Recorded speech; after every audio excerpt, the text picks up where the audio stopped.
जम्मू कश्मीर की गर्मियों की राजधानी श्रीनगर देश का एक प्रमुख पर्यटन स्थल है। यदि आप धरती का स्वर्ग अर्थात कश्मीर घूमने की योजना बना रहे हैं तो श्रीनगर कैसे पहुंचे, ये आपके सामने सबसे बड़ा सवाल होता है। श्रीनगर तक सीधी रेल सेवा नहीं है, यहाँ केवल सड़क और वायु मार्ग के जरिए ही पहुंचा जा सकता है। झेलम नदी के किनारे बसा श्रीनगर डल झील, खूबसूरत गार्डन और हाउस बोट के लिए प्रसिद्ध है। श्रीनगर में स्थित डल झील चारों ओर से मुगल गार्डन से घिरी है और इसमें हाउस बोट स्थित हैं तथा शिकारे चलते हैं। गौरतलब है कि श्रीनगर सड़क मार्ग के जरिए पूरे देश से जुड़ा हुआ है। श्रीनगर बस के जरिए आसानी से पहुंचा जा सकता है। श्रीनगर तक दिल्ली, पंजाब, हरियाणा आदि कई शहरों से सीधी बस सेवा है। इसके अलावा जम्मू शहर से भी सीधी बस सेवा श्रीनगर के लिए है। सड़क के रास्ते अगर आप श्रीनगर जा रहे हैं तो आपको जम्मू होकर ही जाना होगा। श्रीनगर दिल्ली से लगभग 859 किलोमीटर दूर है तथा दिल्ली से श्रीनगर का बस का किराया लगभग 1250 रुपये है तथा 18 से 19 घंटे का समय यात्रा में लगता है। इसी प्रकार जम्मू से श्रीनगर 266 किलोमीटर दूर है तथा बस का किराया 230 रुपये है। बस द्वारा जम्मू से श्रीनगर पहुंचने में लगभग 7.5 से 8 घंटे का समय लगता है। सड़क मार्ग से श्रीनगर जाने में हालांकि समय ज़्यादा लगता है, लेकिन रास्ते में मिलने वाली प्राकृतिक खूबसूरती आपकी सारी थकान मिटा देती है। ऐसी अद्वितीय प्राकृतिक खूबसूरती का लुत्फ आप हवाई यात्रा में नहीं उठा पाएंगे। आप जम्मू तक ट्रेन से भी आ सकते हैं, परंतु जम्मू से श्रीनगर आपको बस या टैक्सी से ही जाना पड़ेगा क्योंकि श्रीनगर तक रेल सेवा नहीं है। श्रीनगर बस स्टैंड पर उतरने के बाद आप ऑटो रिक्शा या टैक्सी से आपकी होटल या हाउस बोट तक पहुंच सकते हैं। ऑटो रिक्शा का किराया बहुत कम होता है जो कि दूरी के आधार पर लिया जाता है। एरोप्लेन से श्रीनगर पहुंचना थोड़ा सा महंगा ज़रूर है, लेकिन सबसे बेस्ट तरीका यही है। श्रीनगर तक भारत के लगभग हर बड़े शहर से उड़ान सेवा उपलब्ध है। एरोप्लेन के जरिए दिल्ली से नॉन स्टॉप फ्लाइट से श्रीनगर पहुंचने में करीब 1.5 घंटा लगता है। यदि आप 2 से 3 महीने पहले फ़्लाइट का टिकट बुक करा लेते हैं तो दिल्ली से श्रीनगर का नॉन स्टॉप फ्लाइट का किराया केवल 2500 से 3000 रुपये पड़ता है। यदि आप 1 या 2 स्टॉप फ्लाइट चुनते हैं तो किराया और भी कम हो जाएगा। एरोप्लेन से जाने में आपका बहुत सारा समय बचता है और रास्ते में कोई परेशानी भी नहीं होती। यदि आपके साथ छोटे बच्चे हैं तो हमारा आपको सजेशन है कि आप फ्लाइट के द्वारा ही श्रीनगर जाइए। Air Asia, Indigo, spice jet, Go Air, air India आदि एयरलाइंस दिल्ली से श्रीनगर के लिए प्रतिदिन कई उड़ानें संचालित करती हैं। श्रीनगर एयरपोर्ट पर उतरने के बाद आपको अपने होटल अथवा हाउस बोट तक जाने के लिए टैक्सी करनी पड़ेगी क्योंकि ऑटो रिक्शा तथा बस आपको एयरपोर्ट पर नहीं मिलेगी। श्रीनगर एयरपोर्ट से श्रीनगर सिटी अथवा डल झील तक का टैक्सी का किराया 700 से 800 रुपये है। आप यहाँ किराया कम करने के लिए बार्गेन नहीं कर सकते क्योंकि यहाँ टैक्सी यूनियन है तथा टैक्सी वालों की मोनोपोली है।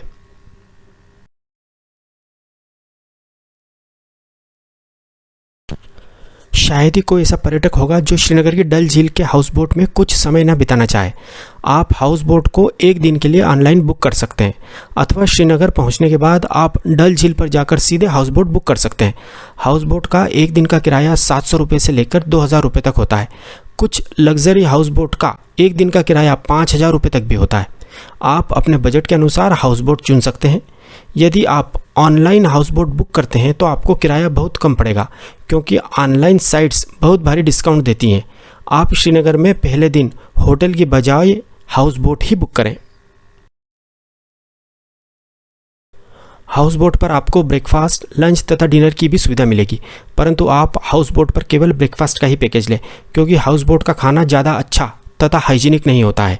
डल झील के किनारे कई अच्छे वेज तथा नॉन वेज रेस्टोरेंट हैं। आप हाउस बोट की बजाय वहां लंच या डिनर करें। हाउस बोट पर चेक इन करने के बाद आप हाउस बोट पर चाय अथवा कॉफ़ी के साथ डल झील को निहार सकते हैं तथा हाउस बोट पर घूम सकते हैं। शाम को आप डल लेक में शिकारा राइड का आनंद ले सकते हैं। शिकारा छोटी नाव के समान होते हैं। 1 घंटे की शिकारा राइड की कॉस्ट 550 रुपये होती है। यदि आप 2 घंटे शिकारे पर घूमते हैं तो कॉस्ट 800 रुपये होती है। यह कॉस्ट पूरे शिकारे की होती है। एक शिकारे पर अधिकतम 4 लोग बैठ सकते हैं तथा यदि आप 4 से ज़्यादा सदस्य हैं तो आपको 2 शिकारे किराए पर लेने होंगे। शिकारा आपको हाउस बोट से पिक करेंगे तथा वापस आपके हाउस बोट पर ही ड्रॉप करेंगे। इसमें कोई दो मत नहीं है कि शिकारा पर डल झील की सैर आपको पूरे जीवन भर याद रहेगी। आप हाउस बोट के अलावा शिकारा राइड डल झील के किनारे से भी ले सकते हैं। सैकड़ों शिकारे टूरिस्ट के इंतज़ार में डल झील के किनारे पर खड़े रहते हैं। शिकारा राइड के बाद आप राधा की रसोई अथवा विशाल वैष्णो भोजनालय पर डिनर कर सकते हैं। यह दोनों रेस्टोरेंट वेजिटेरियन है, खाना बहुत स्वादिष्ट है तथा रेट भी रीजनेबल है। यह रेस्टोरेंट डल झील में हाउस बोट की श्रृंखला के पास स्थित है। रात में आप हाउस बोट से श्रीनगर की खूबसूरती निहारें, उसके बाद आप हाउस बोट में रेस्ट करें। इस प्रकार आपका खूबसूरत कश्मीर में पहला दिन समाप्त होता है। दूसरे दिन आप सुबह हाउस बोट पर ब्रेकफास्ट करें तथा अपना सामान पैक करें तथा पहलगांव के लिए प्रस्थान करें। हाउस बोट से आप नाव के द्वारा किनारे पर आएं तथा किनारे पर सैकड़ों टैक्सी खड़ी रहती हैं। उनमें से एक को आप पहलगांव जाने के लिए बुक करें।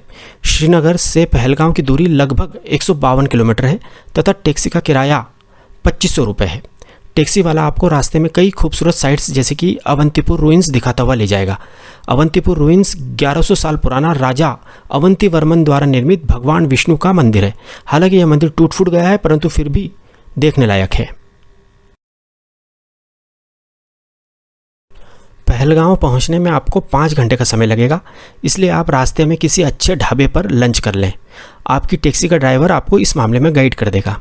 यदि आप श्रीनगर से 10 बजे सुबह पहलगांव के लिए निकलते हैं तो आप रुकते रुकते तथा सुंदरता का आनंद लेते हुए भी जाएंगे, तो भी आप 3 से 3:30 बजे तक आराम से पहलगांव पहुंच जाएंगे।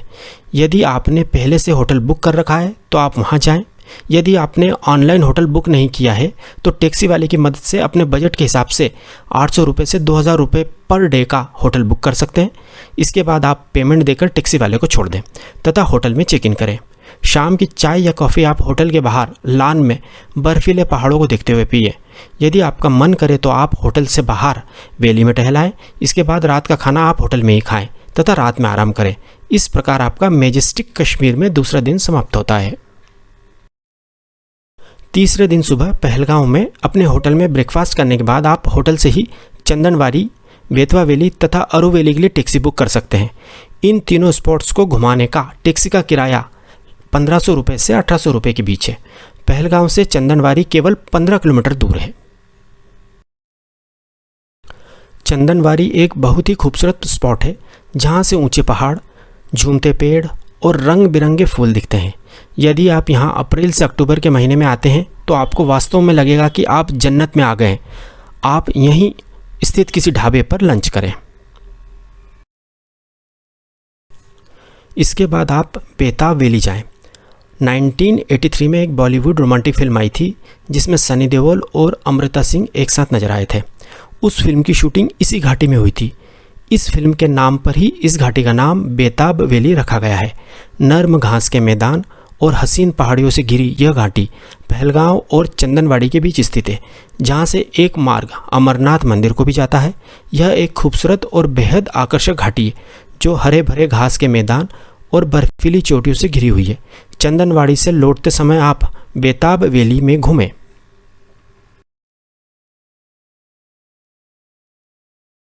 बेताब वैली के बाद आप आरू वैली जाइएगा। आरू वैली एक महत्वपूर्ण पर्यटक स्थल है। इस वैली के बीचों बीच एक नदी है जिसके किनारे आरू गांव बसा हुआ है। यहाँ आप हॉर्स राइडिंग, ट्रेकिंग आदि कर सकते हैं। इस वैली में आकर आपको स्विट्ज़रलैंड जैसा अनुभव होगा तथा आपका मन इस वैली से वापस जाने का ही नहीं होगा। आपका मन करेगा कि आप इसी गांव में बस जाएं। आरू वैली में आपको चाय नाश्ते की दुकानें भी मिल जाएंगी। आरू वैली के बाद आप पहलगांव घूमते हुए अपनी होटल में आ जाएं तथा रात का डिनर अपनी होटल में ही करें। चौथे दिन आप होटल में ब्रेकफास्ट करके गुलमर्ग के लिए निकलें। पहलगांव से गुलमर्ग की दूरी 140 किलोमीटर है तथा पहलगांव से गुलमर्ग पहुंचने में 4 से 4.5 घंटे का समय लगता है। आपको आपकी होटल से ही गुलमर्ग के लिए टैक्सी मिल जाएगी। होटल वाले तत्काल टैक्सी बुला देते हैं। टैक्सी का किराया 2500 से 3000 रुपये के बीच होता है। आप बार्गेन करके टैक्सी का किराया कम भी करा सकते हैं। यदि आप सुबह 10 बजे भी पहलगांव से गुलमर्ग के लिए निकलते हैं तो आप 2:30 बजे तक गुलमर्ग पहुंच जाएंगे।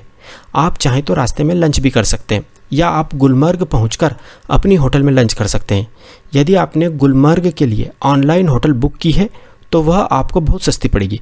परंतु गुलमर्ग पहुंचकर यदि आप होटल सर्च करते हैं तो होटल वाले बहुत ज़्यादा रेट बताएंगे, जो 3000 से 4000 रुपये तक भी हो सकता है, जबकि ऑनलाइन बुक करने पर उसी होटल में आपको 1500 रुपये में रूम मिल जाएगा।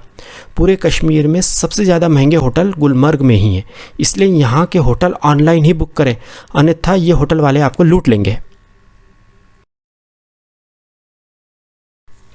गुलमर्ग में होटल में चेक इन करने के बाद आप होटल के बाहर प्रकृति की गोद में चाय नाश्ते का आनंद लें तथा कुछ देर होटल के बाहर पैदल ही गुलमर्ग घुमाएं। रात में होटल में डिनर करके सो जाएं। इस प्रकार आपका कश्मीर में चौथा दिन समाप्त होता है। अगले दिन अर्थात 5वें दिन आप अपने होटल में ब्रेकफास्ट करने के बाद केबल कार राइड के लिए जाएं, जिसे कश्मीर में गंडोला राइड कहते हैं। आप पोनी अर्थात घोड़े पर बैठकर गंडोला राइड के टिकट काउंटर अर्थात स्टार्टिंग पॉइंट तक भी जा सकते हैं। आप गंडोला स्टार्टिंग पॉइंट तक अपने होटल से पैदल भी जा सकते हैं। यहाँ केवल 20 मिनट में पैदल पहुँचा जा सकता है। आप अपने बच्चों को घोड़े पर बिठा सकते हैं। यहाँ पर आपको टैक्सी करने की कतई ज़रूरत नहीं है। गंडोला राइड के 2 फेज़ होते हैं। पहला फेज़ गुलमर्ग से कुंगदूर का होता है, इसका किराया 740 रुपये है।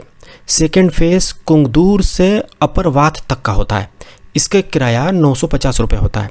यह किराया आने तथा जाने दोनों ओर का मिलाकर होता है। यहाँ कुल 100 केबल कार हैं। एक केबल कार 6 लोगों को ले जाती है। केबल कार पहले फेज़ में अर्थात कुंगदूर तक 2600 मीटर की ऊंचाई तक ले जाती है। इसमें 9 मिनट का समय लगता है। यदि आप सेकेंड फेज़ अर्थात अपर वात तक जाना चाहते हैं तो केबल कार आपको 3747 मीटर तक ऊपर ले जाती है। यहाँ पहुँचने में लगभग 12 मिनट लगते हैं। गंडोला राइड से फेज़ 1 या फेज़ 2 पर उतरकर स्नो एक्टिविटीज़ को एंजॉय किया जा सकता है। अब पर्यटकों के मन में यह सवाल उठता है कि फ़ेज़ 1 पर जाएं या फ़ेज़ 2 पर। यदि आप अप्रैल, मई तथा जून में गुलमर्ग आते हैं तो ही आपको फ़ेज़ 2 तक जाना चाहिए, क्योंकि इन 3 महीनों में फ़ेज़ 2 पर ही बर्फ़ मिलती है तथा वहीं पर स्नो एक्टिविटीज़ जैसे स्कीइंग, स्नो बाइकिंग आदि होती हैं। इन 3 महीनों में फ़ेज़ 1 पर बर्फ़ नहीं मिलती है। अन्य सभी महीनों में फ़ेज़ 1 तक ही जाना चाहिए, क्योंकि सारी स्नो एक्टिविटीज़ फ़ेज़ 1 पर ही होती हैं, फ़ेज़ 2 पर नहीं। कुंगदूर अथवा अपरवाथ में स्नो एक्टिविटीज़ करने के बाद आप गंडोला से वापस गुलमर्ग आ जाएं। रात का खाना आप अपने होटल में ही खाएं तथा आराम करें, क्योंकि आप स्नो एक्टिविटीज़ के बाद बहुत ज़्यादा थक जाएंगे। एक महत्वपूर्ण बात, गुलमर्ग अपनी स्नो एक्टिविटीज़ के लिए देश भर में फेमस है। यदि आप अप्रैल, मई तथा जून में कश्मीर घूमने का प्लान बना रहे हैं तो आपको स्नो केवल गुलमर्ग में ही मिलेगा, तथा वह भी कुंगदूर अथवा अपरवाथ में। अन्य जगह पर बर्फ़ पहाड़ों पर रहती है जहां जाना संभव नहीं है। केवल गुलमर्ग में ही आप गर्मियों में बर्फ़ को हाथ से छू सकते हैं। छठे दिन आप गुलमर्ग से श्रीनगर के लिए प्रस्थान करें। गुलमर्ग में आप होटल में ब्रेकफास्ट करने के बाद होटल से ही टैक्सी बुक करें। गुलमर्ग से श्रीनगर की दूरी केवल 50 किलोमीटर है तथा टैक्सी का किराया 1500 से 1800 रुपये के बीच है तथा गुलमर्ग से श्रीनगर पहुंचने में 1.5 से 2 घंटे का समय लगता है। श्रीनगर पहुंचकर आप होटल बुक करें। श्रीनगर में होटल का किराया कम होता है, जो 1000 से 1500 रुपये के बीच होता है। यदि आपने ऑनलाइन होटल बुक कर रखी है तो आपका होटल बुकिंग का समय बचेगा। श्रीनगर में होटल 2 दिन के लिए बुक करें। होटल में चेक इन करने के बाद आप टैक्सी बुक कर सकते हैं या ऑटो रिक्शा से श्रीनगर लोकल साइट सीन कर सकते हैं। यदि ट्यूलिप गार्डन खुला हो तो उसे अवश्य देखने जाइएगा। यह गार्डन अप्रैल में केवल 20 से 25 दिन के लिए ही खुला रहता है, क्योंकि ट्यूलिप फ्लावर साल में केवल 20-25 दिन ही खिलते हैं। इसके बाद आप श्रीनगर में चश्मे-शाही, निशांत बाग तथा शालीमार बाग घूम सकते हैं। इन तीनों बागों को ही सम्मिलित रूप से मुगल गार्डन्स कहा जाता है और ये तीनों बाग डल झील के किनारे ही स्थित हैं। इसके बाद आप श्रीनगर में डल लेक के किनारे स्थित किसी अच्छे रेस्टोरेंट में लंच कर सकते हैं। लंच के बाद आप शंकराचार्य टेम्पल देखने जाएं। लौटते समय आप श्रीनगर का हार्ट कहलाने वाला लाल चौक देखें तथा यदि आप शॉपिंग करना चाहें तो लाल चौक पर आप यह कर सकते हैं। इस चौक पर कभी कभी शुक्रवार के दिन पत्थरबाजी भी हो जाती है। यदि ऐसी स्थिति हो तो आप लाल चौक को देखना स्थगित भी कर सकते हैं। बाकी पूरा कश्मीर पर्यटकों के लिए पूरी तरह सुरक्षित है। इसके बाद आप डिनर करके रात में अपने होटल में विश्राम करें। अगले दिन अर्थात 7वें दिन आप जल्दी ब्रेकफास्ट कर लें तथा टैक्सी बुक करके सोनमर्ग के लिए निकलें। सोनमर्ग श्रीनगर से 81 किलोमीटर दूर है तथा सोनमर्ग पहुंचने में 3 घंटे का समय लगता है। श्रीनगर से सोनमर्ग जाने तथा वापस आने का टैक्सी का अधिकतम किराया 2500 रुपये होता है। सोनमर्ग के लिए आप सुबह 8 बजे तक निकल जाएं ताकि आप सोनमर्ग 11 बजे तक पहुंच जाएं। सोनमर्ग को मिडोज ऑफ गोल्ड अर्थात सोने की घास वाली जगह कहते हैं। सोनमर्ग में आप पोनी राइड का आनंद उठाएं। सोनमर्ग में ही आप लंच करें। सोनमर्ग में घूमने के लिए 5 से 6 घंटे का समय काफ़ी होता है। आप सोनमर्ग से वापस श्रीनगर के लिए शाम को 4 बजे निकल जाएं ताकि आप अंधेरा होने से पहले श्रीनगर वापस आ जाएं। सोनमर्ग से श्रीनगर का रास्ता रात में बहुत ज़्यादा सेफ नहीं है। यदि आप ज़्यादा घूमना चाहते हैं तो सुबह श्रीनगर के होटल से और जल्दी सोनमर्ग के लिए निकलें। सोनमर्ग से वापस आने के बाद रात का खाना आप श्रीनगर में अपनी होटल में खाएं अथवा आप डल लेक के किनारे स्थित रेस्टोरेंट में भोजन करें। रात में अपनी होटल में विश्राम करें। अगले दिन अर्थात 8वें दिन सुबह का ब्रेकफास्ट करके आप होटल से चेकआउट करें तथा टैक्सी के द्वारा एयरपोर्ट अथवा रिक्शा के द्वारा श्रीनगर बस स्टैंड पर आ जाएं। होटल से एयरपोर्ट वापस जाने का टैक्सी का किराया 700 रुपये होता है। यदि आप फ्लाइट से दिल्ली या कहीं और जा रहे हैं तो एयरपोर्ट पर अपने गंतव्य स्थान के लिए बोर्डिंग करें। यदि आप बस से जा रहे हैं तो श्रीनगर से जम्मू के लिए बस का टिकट ले लें तथा वापस अपने घर की जर्नी एंजॉय करें।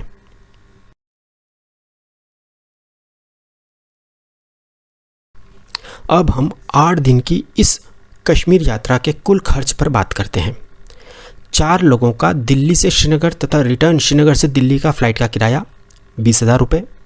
4 लोगों का 8 दिन का टैक्सी का कुल किराया 14,000 रुपये। 4 लोगों का 8 दिन का होटल तथा हाउस बोट का किराया 14,000 रुपये। 4 लोगों का 8 दिन का भोजन का खर्च 14,000 रुपये। 4 लोगों का 8 दिन का साइट सीइंग तथा एक्टिविटी का खर्च 10,000 रुपये। 4 लोगों का कश्मीर में 8 दिन का अधिकतम कुल खर्च 72,000 रुपये। इसे हम 4 से भाग देते हैं तो प्रति व्यक्ति अधिकतम कुल खर्च 18,000 रुपये आता है। इस प्रकार आप केवल 18,000 रुपये में शानदार तरीके से फ़्लाइट को शामिल करते हुए कश्मीर घूम सकते हैं। यदि आप फ़्लाइट की जगह बस से कश्मीर आते हैं तो प्रति व्यक्ति खर्च घटकर केवल 15,000 रुपये ही होगा। यदि आप ऑनलाइन होटल बुक कर लेते हैं तो होटल का खर्च 14,000 रुपये से घटकर केवल 9,000 रुपये ही आएगा। तो अब इंतज़ार मत कीजिए, जल्दी ही कश्मीर घूमने का प्लान बनाइए और अधिक जानकारी के लिए हमें मैसेज करें। यदि आपको हमारी जानकारी सही तथा उपयोगी लगी हो तो हमारे चैनल एक्सप्लोर इंडिया विद विकास को सब्सक्राइब ज़रूर कीजिएगा। Thank you.